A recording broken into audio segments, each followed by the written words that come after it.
রহমতুল্লাহি আলাইহির আমলে এক লোক স্বপ্নে দেখতেছে যে একজন আইসা ওনাকে বলতেছে, এটা স্বপ্নে দেখতেছে, একজন ওনারে বলতেছে, এই এই মদিনার পয়গম্বর আইছে, দেখা করবা না? ওই অমুক জায়গায় আল্লাহর রসুল বৈশা রইছে। খুশখবর হইল রসুল একা না, নবীর সাথে আবু বকর, উমর, ওসমান, আলী, 4 খলিফাও নবীর সাথে আছে, গেলে 5 জন দেখবা। স্বপ্নের ভেতরে একজন খবর দিতেছে, ঘটনাটা স্বপ্নে।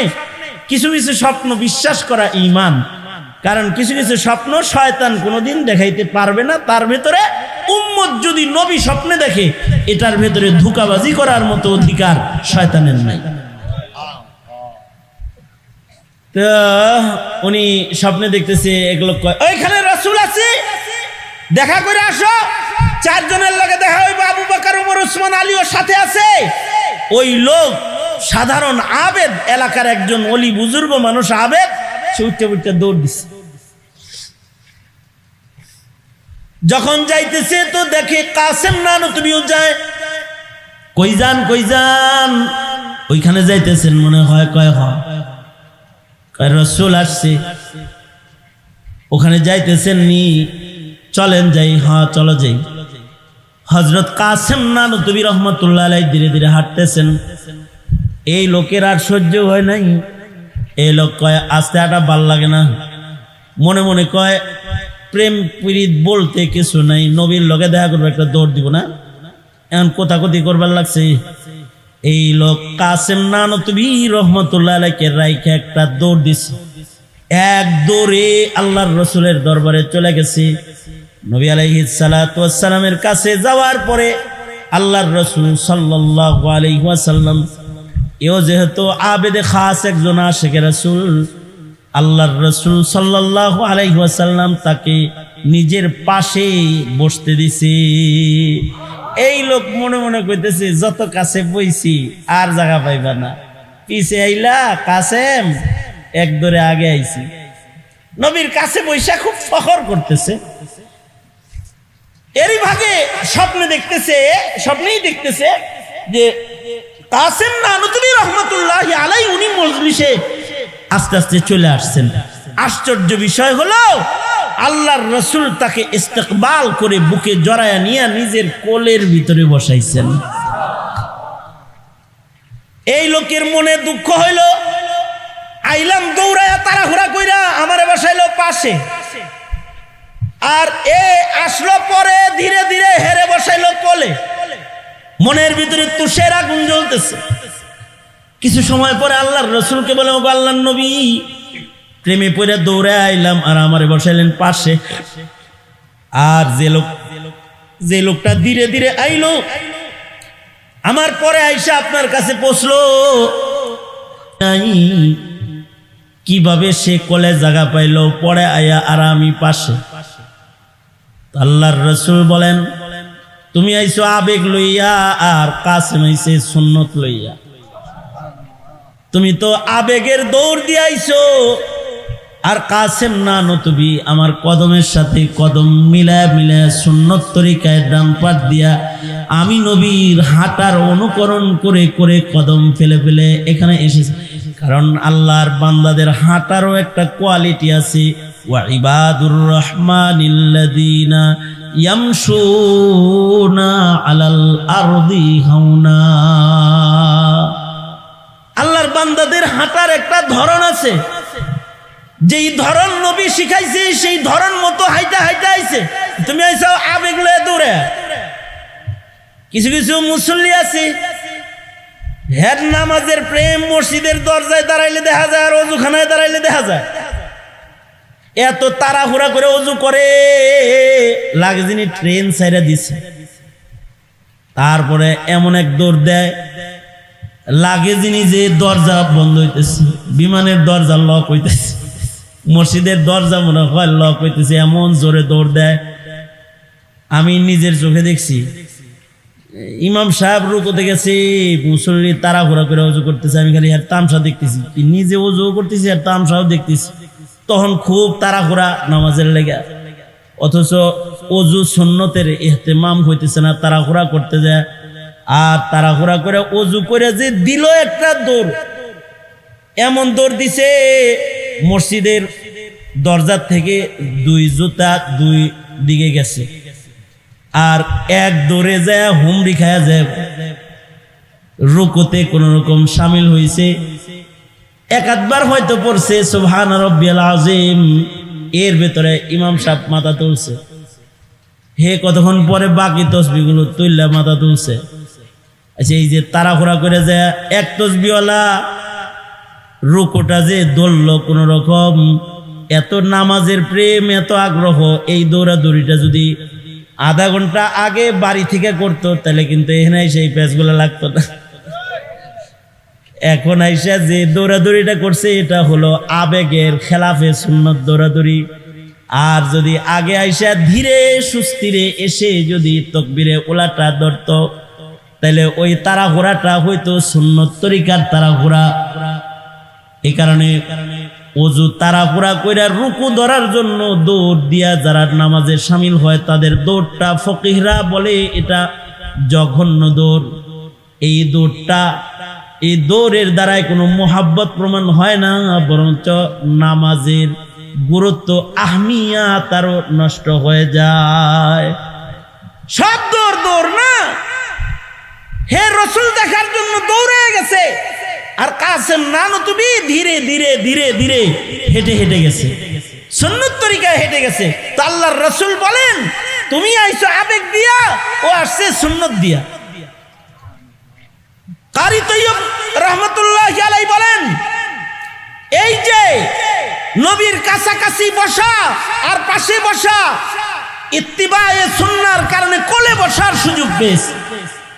যদিও পরে এসেছে এই উম্মতের বহু উম্মত কিয়ামতের পূর্বের জমিনে আসবে, কিন্তু তাদের ভেতরে সুন্নত পাওয়া যাবে। আল্লাহর রাসূল এরা জমিনে পরে আসছে, কিন্তু সুন্নতের কারণে তারা নবীর কাছে উঠে যাবে। হাসরের মাঠে আল্লাহর রাসূল নিজের সাথে তাদের জান্নাতে জায়গা দিবে। মান আহাব্বা সুন্নতি ফাকাদ আহাব্বানি ওয়া মান আহাব্বানি কানা মাই ফিল জান্নাহ।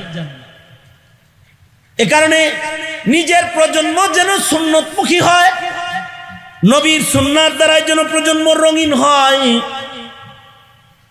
প্রাচ্যের আর পাশ্চাত্যের অনুকরণ দিয়ে যেন মুসলমানদের মুসলমানিত্ব নষ্ট না হয়ে যায়। রিফাতু কি জুস্তজু মে ঠোকরে তো খা চুকে, आस्तानी यार पर अब सर झुका कर देख ले, आस्तानी यार पर अब सर झुका कर देख ले। ভদ্র মানুষ হওয়ার আশায় প্রাচ্যের পাশ্চাত্যের কাফেরদের অনুকরণ অনেক করেছো, এবার একটু আশেকে রাসূল হওয়ার আশায়, শান্তির আশায় মুহাম্মাদুর রাসূলুল্লাহ সাল্লাল্লাহু আলাইহি ওয়াসাল্লামের অনুকরণ তো একটু কইরা দেখো। নবীর অনুকরণে অভ্যস্ত হই, নিজে এবং নিজের পরিবার ও নিজের সমাজকে নবীর অনুকরণকারী বানাই, তাহলে এরা হলো আসল আশিকে রাসূল। খাজা আহলুল্লাহ রহমতুল্লাহ আলাইহি তখন বাচ্চা আছেন। শাহ ওলিউল্লাহ মুহাদ্দিস দেহলভী রহমতুল্লাহ আলাইহির ভাই আহলুল্লাহ রহমতুল্লাহ আলাইহি ডাক্কা নিছে একজন, দেখেন তো হুজুর ভিতরে থেকে আওয়াজ বেরোয়। আহলুল্লাহ রহমতুল্লাহ আলাইহি শুনে ভেতরে আরবি আওয়াজ হইতেছে আর কথা হইতেছে, এই মহিলা এই ঘুমাও কেন, উঠো উঠো উঠো উঠো, খিড়কি খুলে দিছি, ঢুকো ঢুকো আল্লাহর জান্নাতে ঢুকো। ডাকাডাকি করতেছে, আরবিতে ফেরেশতারা ডাকতেছে, আওয়াজ উপর থেকে শোনা যাইতেছে, জমিনের উপর থেকে আওয়াজ শোনা যাইতেছে। খাজা আহলুল্লাহ বলে আওয়াজ শুনা মনে হয় ফেরেশতাগণ আওয়াজ ওরে জান্নাতে ঢুকবার কইতেছে। এই মহিলার কোন সিফত গুণ কি তোমরা জানো? হ্যাঁ, এই মহিলার একটা গুণ জানি। মহিলাটা যখন আজান শুরু হয়ে যেত তখন বড় করে ঘুমটা দিত, মুয়াজ্জিন যখন আজান দিত সে ঘুমটা দিত, মাথা রাখতো। এখনো দেখবেন নারীরা আজানের আওয়াজ শুনলে পরে ঘুমটা দেয়, মানে আল্লাহর নামের সম্মান করত। আর যদি দুনিয়াবি কথাবার্তা চলতো তো সে সবাইকে তখন বলতো, এই শোন, মসজিদের মিনারে কার নামের আওয়াজ হয়, আজান শোন, একটু আজানের জব দি। সে আল্লাহর নামের আজানের ধ্বনির জবাব নিজে দিত, আর আজানের সময় মানুষে বলতো, চুপ হ, চুপ হ, মিনারায় আল্লাহর নাম শোনা যায়, একটু আল্লাহর নাম শোন, আল্লাহর নাম জপ। এই যে আল্লাহর নামের সম্মান মহিলাটা করত। হাকিমুল উম্মত থানভী বলেন, খাজা আহলুল্লাহ বলে, এটা সাধারণ একটা নারী আল্লাহর নামের সম্মান করেছে, আল্লাহর নামের আকর্ষণ ছিল তার বিশেষ আমল। আল্লাহ তাআলা এর বদলায় তার কবরের আযাব মাফ করে তার কবর থেকে জান্নাত পর্যন্ত খিড়কি খুলে দিছে। জান্নাত, আল্লাহ তাআলা কবরটাকে জান্নাত বানায় ফেলাইছে। আল্লাহর নাম নিজে লইবেন, ঘরের নারীদেরকেও লইতে বলবেন যে জিকির করো, জিকির করো, সুন্নাত জিকির করো। আজানের উত্তর দাও, আজান শিখো, একটা কাম। দ্বিতীয় আর একটা কাম হলো দরুদ পড়ো, দরুদ পড়ো, বেশি বেশি দরুদ পড়ো। দরুদের মাধ্যমে নবীর মুহাব্বত প্রমাণ হবে। প্রতিদিন কমাস কমে 100 বার দরুদ শরীফ পড়েন। যারা দরুদ বেশি পড়ে তারা দুনিয়াতেই নবীর জিয়ারত পায়। আমরা দরুদ পড়ি কিন্তু মিষ্টি ছাড়াই, জিলাপি ছাড়া পড়বার চাই না, মিলাদ অনুষ্ঠান ছাড়া দরুদ পড়বার চাই না। মনে করে দরুদরে বানাইছে মিষ্টি খাওয়ার লেগে। সবাই মিলে যখন জিলাপি আর মিষ্টি পায়, এই সময় দরুদ কত প্রকার ও কি কি সব আমদানি করিয়া হাজির করিয়া বসিয়া পড়ে। সাল্লাল্লাহু তো পরে, ইয়া নবী সালাম আলাইকা, মানে খুব কাচ্ছি তো তখন পরে পয়রা টুইরা বাস মিষ্টি খাওয়া শেষ। এই দরুদ না, ডেলি দরুদের আমল করো, ডেলি ডেলি প্রতিদিন দরুদ শরীফ পড়ো। কারণ কেউ যদি এক মর্তবা দরুদ পড়ে, দরুদ পড়া এমন একটা আমল, আল্লাহ নিজে আমরা নামাজ পড়ি, আল্লাহ নামাজ পড়ে না। আমরা রোজা, আল্লাহ রোজা ইবাদতে আমাদের সাথে শামিল না। আমরা কোরআন পড়তেছি, আল্লাহ তাআলা এই ইবাদতে আমাদের সাথে শামিল না। আমরা কাবার তওয়াফ করতেছি, আল্লাহ তাআলা তওয়াফের ইবাদতে শামিল না। আমরা জিক্র আজকার করতেছি, জিকিরের ইবাদতে আল্লাহ আমাদের সাথে শামিল না। কিন্তু আমাদের একটা ইবাদতের সাথে আল্লাহ নিজে শামিল। আল্লাহর ফেরেশতারাকে আল্লাহ তাআলা শামিল হওয়ার নির্দেশ করেছেন। আল্লাহ বলেন, ইন্নাল্লাহা ওয়া মালাইকাতাহু ইউসাল্লুনা আলান নবী, ইন্নাল্লাহা ওয়া মালাইকাতাহু ইউসাল্লুনা আলান নবী, ইয়া আইয়ুহাল্লাযীনা আমানু সাল্লু আলাইহি ওয়া সাল্লিমু তাসলিমা। আল্লাহ বলেন, আমি আল্লাহ নিজে দরুদ পড়ি, আমার মালাইকারা দরুদ পড়ে, তোমরাও দরুদ পড়ো। তার মানে মিলাদ খাও, মিষ্টি লয়ে লয়ে মিলাদ পড়ো এই না। আসল কথা হলো বেশি বেশি বেশি বেশি আল্লাহর নবীর নামে দরুদ পড়ো। যখন নবীর নাম শোনো দরুদ পড়ো, কারণ নবীর নাম শুনে যারা দরুদ পড়ে না, আল্লাহ তাআলা তাদের উপরে নারাজ হয়ে যায়। আল্লাহ তাআলা তাদের উপরে ধ্বংস, অভিসম্পাদ আল্লাহ তাআলা তাদের জন্য নির্ধারণ করে ফেলায়। কেউ যদি আল্লাহর রসুলের পরে দরুদ পড়ে মোহাব্বত প্রকাশ করে, একবার দরুদ পড়লে আল্লাহ তাআলা ওই বান্দার পরে 10টা বার রহমত পাঠায়। মান সাল্লা আলাইয়া ওয়াহিদান সাল্লাল্লাহু আলাইহি আশরান। তাই দরুদের আমল করবেন, ডেইলি দরুদ শরীফ পড়বেন, ইনশাআল্লাহ বলেন, জোরে বলেন। দরুদ ইব্রাহিম পড়তে যদি কষ্ট লাগে, ছোট দরুদ পড়েন, সাল্লাল্লাহু আলাইহি ওয়াসাল্লাম, সাল্লাল্লাহু আলাইহি ওয়াসাল্লাম, সাল্লাল্লাহু আলাইহি ওয়াসাল্লাম। আমাদের এক বুজুর্গ বলেন দরুদ যখন পড়বা কমপক্ষে 11 বার পড়বা, বেশি যা পড়তে হবে। কি লেগে? এটা কোন হাদিসের আমল আমি বলতেছি না, এক বুজুর্গের একটা লতিফা।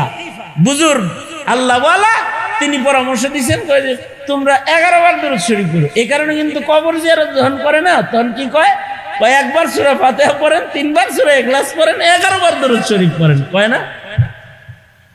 এইটার 11 বার দরুদের পড়ার লেগে কয় ফিরিস্তারা গনে হইল 10 পর্যন্ত, গোনাগুনি করে কয় পর্যন্ত? 10 পর্যন্ত গনে। 10-এর পরে যা পড়ে, এরপরে যায় কয় কি কতবার যে দরুদ শরীফ পড়ছে আল্লাহ। ফিরিস্তাদের গুনার মুদ্দত হলো 10, 1 2 3 4 5 6 7 8 9 10। এরপরে গেলেই কয় যে অনেক গুনাহ করছে। ইবাদত করলেও কয় অনেক ইবাদত করছে। 10-এর উপরে পড়ো, তাহলে বলবে কি যে আল্লাহ এই মাত্র কবরে ইসালে সওয়াব করছে, একবার সূরা ফাতিহা, 1 খতম কোরআন মজিদ, আর অতগুলা দরুদ শরীফ কতবার তা গইনা শেষ করা যাবে না, অনেক অনেক অনেক দরুদ যখন পড়বেন কমপক্ষে 11 বার পড়েন। বুজুর্গদের মশওয়ারা কমপক্ষে 11 বার পড়েন। আবার যদি 11 বারের প্যাচ লাগাই তাহলে কইবেন এতবার পড়ব না, ঠিক আছে আপনি একবার পড়েন, একবার হইলেও মুখ দিয়ে দরুদ শরীফ বাইর করেন, তারপরেও নবীর মোহাব্বত প্রমাণ হবে। যারা বেশি বেশি দরুদ পড়নেওয়ালা আল্লাহ তাআলা নবী পাকের কাছাকাছি তাদেরকে হাসরের ময়দানে দাঁড় করাবে। দরুদ পড়ার বরকতে শাফাত নিকটে চলে আসবে। জিকির করনেওয়ালাকে যেমন আল্লাহ তাআলা বিশেষ প্রতিদান হাসরে দান করবে, হাদিসে আছে দরুদ পড়নেওয়ালাকে বিশেষ পদ্ধতিতে নবীর শাফাতের পুরস্কার আল্লাহ তাআলা দান করবে। দরুদ পড়লে পড়ে দরুদের আমল করবেন। নবীর প্রেম হলো ঈদ করা না, নবীর প্রেম র্যালি করা না, নবীর প্রেম 12ই রবিউল আউয়ালে ঈদ করা না, নবীর প্রেম বেশি বেশি দরুদ পড়া, নবীর নাম শুনলে দরুদ পড়া, এটা নবীর প্রেম। সেকেন্ডে সেকেন্ডে নবীকে স্মরণ করা, এটা নবীর প্রেম। সেকেন্ডে সেকেন্ডে 12 তারিখে খালি স্মরণ করা না, মুহূর্তে মুহূর্তে স্মরণে রাখবে রাসূলকে। যদি কেউ মুহূর্তে মুহূর্তে রাসূলকে স্মরণ রেখে নবীর সুন্নত মাফিক চলে, সে ওলি হয়ে যাবে, নবীর কাছে চলে যাবে। 2টা ঘটনা বলে আমি আমার আলোচনা আজকের মতো এখানে শেষ করে দিব। হযরত জুনায়েদে বাগদাদী রাহমাতুল্লাহি আলাইহি অনেক বড় ওলি, বুজুর্গের নাম। এত বড় ওলি ছিলেন জুনায়েদ বাগদাদী, এত বড় ওলি ছিলেন। জুনায়েদ বাগদাদীর সামনে সব সময় ওলি বুজুর্গের বাজার বসে থাকতো। সুবহানাল্লাহ, আরো আস্তে করে কর। ওলি বুজুর্গরা ওনার দরবারে বছরের পর বছর পড়ে থাকতো। এক লোক জুনায়েদ বাগদাদী রাহমাতুল্লাহ আলাইহির কাছে গেছে, দূর থেকে খবর পাইছে বহুত বড় ওলি বুজুর্গ আল্লাহওয়ালা মানুষ, যাই ওনার কাছে থাকি গা। তো 2 বছর থাকছে। 2 বছর থাইকা পরে হঠাৎ করে একদিন কয় জায়গা কয় আইলা, কোনোদিন বললাও না কি জন্য রইছো, থাকতেছো, খাইতেছো, দরবারে ঘুমাইতেছো, আজকে কও জায়গা কি লেগা যাও কাকে? 2টা বছর রইলাম আপনার দরবারে, একটা কারামতি দেখাইতে পারলেন না। আমি 2 বছর যাবত অপেক্ষা করতেছি যে আপনি একটা কারামতি দেখাইবেন, আপনার সেই কারামতিটা দেখে যামু, গল্প করবো যে জুনায়েদ আসলে অনেক বড় আল্লাহর ওলি, তার অমুক কারামতিটা আমি দেখেছি। কিন্তু কিছু পাইলাম না, কোনো কারামতি আপনার নাই। 2 বছরে একখান কারামতি খুঁজে পাইছি না আপনার। হযরত জুনায়েদ বাগদাদী তাকে বললেন, আল্লাহর পেয়ারা এত তাড়াতাড়ি যাস না, একটু বয়, 2 মিনিট একটু কথা কই তোর লাগে। তো এবারে বসাইছে, বসায় কয় তাহলে তুমি এই 2 বছরে একটা কারামতিও আমার দেখো নাই না? কয় না, একখান কারামতিও দেখছি না, জায়গা। হযরত জুনায়েদ তাকে বললেন, 2 বছর যে ছিলা একটা বিদআত করতে দেখছ, সুন্নতের খেলাফ কোনো কাম করতে দেখছ, যেটা নবী করে নাই সেটা করছি, এমন কিছু দেখছ? এখন তো বিদআতি বিদআতকে ইবাদত মনে করে সুন্নত তালাশ করে না, সুন্নত খুঁজে না যে কোনটা নবীর সুন্নত আর কোনটা নবীর সুন্নতের খেলাফ, এটা খুঁজে না। তো হযরত জুনায়েদ বাগদাদী বলে, একটা বিদআত করতে দেখছ অথবা একটা খেলাফে সুন্নত আমল 2 বছরের ভিতরে আমারে করতে দেখছ? কয় না। কিছু সময় চুপ থেকে কয়, আমি 2 বছরের ভিতরে আপনাকে এই একটা গুণ পাইছি, আপনাকে খেলাফে সুন্নত কোনো কাজ করতে দেখি নাই। হযরত জুনায়েদ বাগদাদী বলে, সুন্নতের উপরে 2টা বছর আমারে চলতে দেখলা, এটা কি আমার কোনো কারামত না? এটা কি আমার কোনো অর্জন না যে আমি 2টা বছরের ভিতরে একটা বিদআত তুমি আমারে করতে দেখো নাই, খেলাফে সুন্নত আমারে চলতে দেখো না? কারণ নবীর সুন্নত যার ভিতরে আছে সে নবীর কাছাকাছি। কারি তৈয়ব সাহেব রহমতুল্লাহ আলাইহির আমলের ঘটনা, কাসেম নানতুবি রহমতুল্লাহ আলাইহির আমলের ঘটনা বর্ণনা করছেন শাইখুল ইসলাম কারি তৈয়ব সাহেব রহমতুল্লাহ আলাইহি। এই একই ঘটনা শেখ ইউনুস রহমতুল্লাহ আলাইহি সাহারানপুর মাদ্রাসার শেখুল হাদিস যিনি ছিলেন শেখ জাকারিয়া রহমতুল্লাহ আলাইহি, যিনি মুহাজিরে মদনী হয়ে মদিনায় ইন্তেকাল করেছেন। জীবনের শেষ ভাগে মদিনায় যাওয়ার আগে নিজের বুখারী শরীফের মসনদে যাকে বসায়া উনি দিয়ে গেছেন তিনি হলেন শেখ ইউনুস রহমতুল্লাহ আলাইহি। এত বড় একজন মুজাহাদা করনেওয়ালা আলেম ছিলেন, উলামায়ে উজ্জাবদের একজন ছিলেন। ইমাম নবী রহমতুল্লাহ আলাইহির মতন সারা জিন্দেগি ভর ইলমের খেদমত করেছেন, ঘর বাঁধার সময় পান নাই। ছাত্ররা জিগাই তো হুজুর বিয়া করবেন না? কইতো না কাহতু বিল বুখারী, আমার তো আল্লাহর রসুলের হাদিসের লগে ভালোবাসা প্রেম প্রীতি হয়ে গেছে, এই প্রেমী দুনিয়ার বিয়ার চিন্তা আমার মাথায় আসে না। কারণ আমার মন বলে আমি বিয়ে করলে বুখারী শরীফের হক আমি আদায় করতে পারবো না। সারা জিন্দেগি বুখারী শরীফ পড়ায়া কাটায়া দিছেন। এই শায়েখ ইউনুস রহমতুল্লাহ আলাইহি বারবার এই ঘটনাটা বর্ণনা করতেন। অধমের সুযোগ হয়েছে শায়েখ ইউনুস রহমতুল্লাহ আলাইহির সাথে মদিনাতুল মুনাওয়ারাতে আমি ইতিকাফ করেছি, এই সুযোগ আমার হয়েছে। উনিও এই ঘটনা খুব বলতেন যে কাসেম নানতুবি রহমতুল্লাহ আলাইহির আমলে এক লোক স্বপ্নে দেখতেছে যে একজন আইসা ওনাকে বলতেছে, এটা স্বপ্নে দেখতেছে, একজন ওনারে বলতেছে, এই এই মদিনার পয়গম্বর আইছে, দেখা করবা না? ওই অমুক জায়গায় আল্লাহর রসুল বৈশা রইছে। খুশখবর হইল রসুল একা না, নবীর সাথে আবু বকর, উমর, উসমান, আলী 4 খলিফাও নবীর সাথে আছে, গেলে 5 জন দেখবা। স্বপ্নের ভেতরে একজন খবর দিতেছে, ঘটনাটা স্বপ্নে।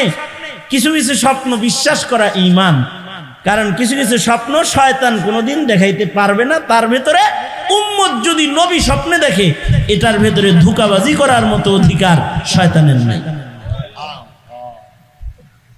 তো উনি স্বপ্নে দেখতেছে, এগুলো ওইখানে রাসূল আছে, দেখা করে আসো।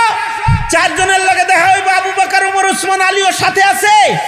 ওই লোক সাধারণ আবেদ, এলাকার একজন ওলি বুজুর্গ মানুষ আবেদ, সে উঠতে উঠতে দৌড় দিছে।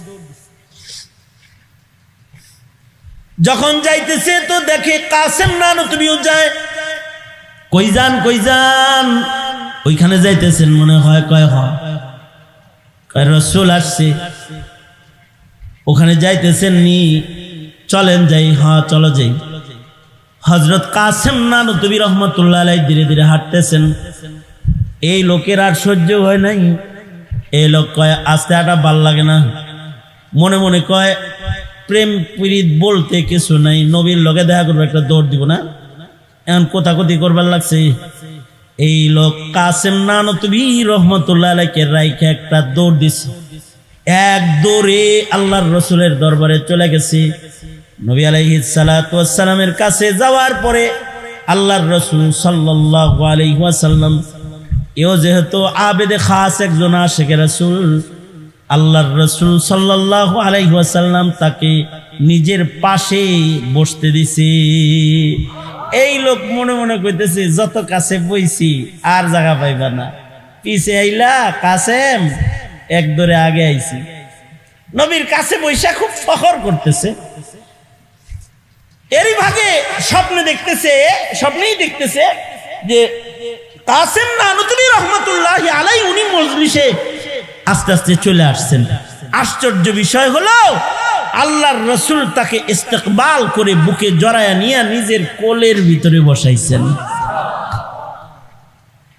এই লোকের মনে দুঃখ হইল, আইলাম দৌড়ায়া তাড়াহুড়া কইরা আমারে বসাইলো পাশে, আর এ আসলো পরে ধীরে ধীরে হেরে বসাইলো কোলে। মনের ভিতরে তুষের আগুন জ্বলতেছে। কিছু সময় পরে আল্লাহর রাসূলকে বলে, ওগো আল্লাহর নবী, প্রেমে পড়ে দৌড়ে আইলাম আর আমারে বসাইলেন পাশে। আর যে লোকটা ধীরে ধীরে আইলো আমার পরে আইসা আপনার কাছে পৌঁছলো, কিভাবে সে কোলে জায়গা পাইলো পরে আয়া আর আমি পাশে। আল্লাহর রাসূল বলেন, তুমি আইছো আবেগ লইয়া আর কাসেম আইছে সুন্নত লইয়া। তুমি তো আবেগের দৌড় দিয়ে আইছো, আর কাসেম নানুতুবি আমার কদমের সাথে কদম মিলায় সুন্নত তরিকায় ডান পাট দিয়া আমি নবীর হাঁটার অনুকরণ করে করে কদম ফেলে ফেলে এখানে এসেছে। কারণ আল্লাহর বান্দাদের হাঁটারও একটা কোয়ালিটি আছে, ওয়া ইবাদুর রহমানিল্লাযীনা ইয়ামশুনা আলাল আরদি হাওনা। আল্লাহর বান্দাদের হাঁটার একটা ধরন আছে, যেই ধরন নবী শিখাইছে সেই ধরন মতো হাইটা হাইটা আইছে। তুমি আইছো আবেগ লয়ে দৌড়ে। কিছু কিছু মুসল্লি আছে, হের নামাজের প্রেম মসজিদের দরজায় দাঁড়াইলে দেখা যায় আর অজুখানায় দাঁড়াইলে দেখা যায়। এত তাড়াহুড়া করে অজু করে লাগে যিনি ট্রেন ছাইরা দিছে, তারপরে এমন এক দৌড় দেয় লাগে যিনি যে দরজা বন্ধ হইতেছে, বিমানের দরজা লক হইতেছে, মসজিদের দরজা মনে হয় লক হইতেছে, এমন জোরে দৌড় দেয়। আমি নিজের চোখে দেখছি, ইমাম সাহেব রুকুতে গেছে, মুসল্লি তাড়াহুড়া করে অজু করতেছে, আমি খালি আর তামসা দেখতেছি, নিজে অজু করতেছি আর তামসাও দেখতেছি। তখন খুব তাড়াহুড়া নামাজের লেগে, অথচ অজু সুন্নতের ইহতেমাম হইতেছে না, তাড়াহুড়া করতে যায়। আর তাড়াহুড়া করে অজু করে যে দিল একটা দৌড়, এমন দৌড় দিছে মসজিদের দরজার থেকে 2 জুতা 2 দিকে গেছে, আর এক দৌড়ে যায় হুমড়ি খায়া যায় রুকুতে কোন রকম সামিল হইছে। একাধবার হয়তো পড়ছে সুবহান রাব্বিয়াল আযীম, এর ভেতরে ইমাম সাহেব মাথা তুলছে, হে কতক্ষণ পরে বাকি তসবিহগুলো তুললা মাথা তুলছে। আচ্ছা, এই যে তাড়াহুড়া করে যায় এক তসবিহওয়ালা রুকুটা যে দৌড়লো কোন রকম, এত নামাজের প্রেম এত আগ্রহ, এই দৌড়াদৌড়িটা যদি আধা ঘন্টা আগে বাড়ি থেকে করতো তাহলে কিন্তু এখানে সেই প্যাচগুলো লাগতো না। এখন আইসা যে দৌড়াদৌড়িটা করছে এটা হলো আবেগের খেলাফে সুন্নত দৌড়াদৌড়ি। আর যদি আগে আইসা ধীরে সুস্থিরে এসে যদি তাকবীরে উলাটা ধরতো তাহলে ওই তাড়াহুড়াটা হয়তো সুন্নত তরিকার তাড়াহুড়া। এই কারণে ওযু তাড়াহুড়া কইরা রুকু ধরার জন্য দৌড় দিয়া যারা নামাজে শামিল হয় তাদের দৌড়টা ফকিহরা বলে এটা জঘন্য দৌড়। এই দৌড়ের দ্বারাই কোনো মোহাব্বত প্রমাণ হয় না, বরঞ্চ নামাজের গুরুত্ব আহমিয়াত আরো নষ্ট হয়ে যায়। সব দৌড় না, হে রাসূল দেখার জন্য দৌড়ে গেছে, আর কাসেম নানুতুবি ধীরে ধীরে ধীরে ধীরে হেঁটে হেঁটে গেছে, সুন্নত তরিকায় হেঁটে গেছে। তো আল্লাহর রাসূল বলেন তুমি আইছো আবেগ দিয়া, ও আসছে সুন্নত দিয়া। কারি তৈয়ব রহমাতুল্লাহি আলাইহি বলেন এই যে নবীর কাছাকাছি বসা আর পাশে বসা ইত্তিবায়ে সুন্নাহর কারণে কোলে বসার সুযোগ পেয়েছে। যদিও পরে এসেছে এই উম্মতের বহু উম্মত কিয়ামতের পূর্বে জমিনে আসবে, কিন্তু তাদের ভেতরে সুন্নত পাওয়া যাবে। আল্লাহর রাসূল এরা জমিনে পরে আসছে, কিন্তু সুন্নতের কারণে তারা নবীর কাছে উঠে যাবে।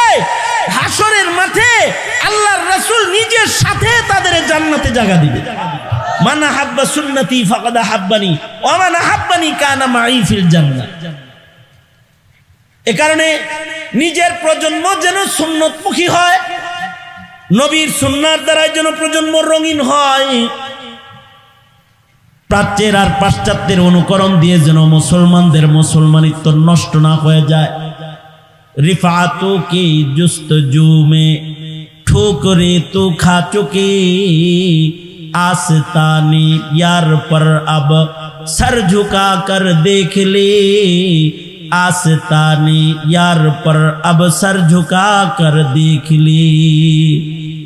ভদ্র মানুষ হওয়ার আশায় প্রাচ্যের পাশ্চাত্যের কাফেরদের অনুকরণ অনেক করেছো, এবার একটু আশিকে রাসূল হওয়ার আশায়, শান্তির আশায় মুহাম্মাদুর রাসূলুল্লাহ সাল্লাল্লাহু আলাইহি ওয়াসাল্লামের অনুকরণ তো একটু কইরা দেখো। নবীর অনুকরণে অভ্যস্ত হই, নিজে এবং নিজের পরিবার ও নিজের সমাজকে নবীর অনুকরণকারী বানাই, তাহলে এরা হলো আসল আশিকে রাসূল। আল্লাহ তাআলা আমাদেরকে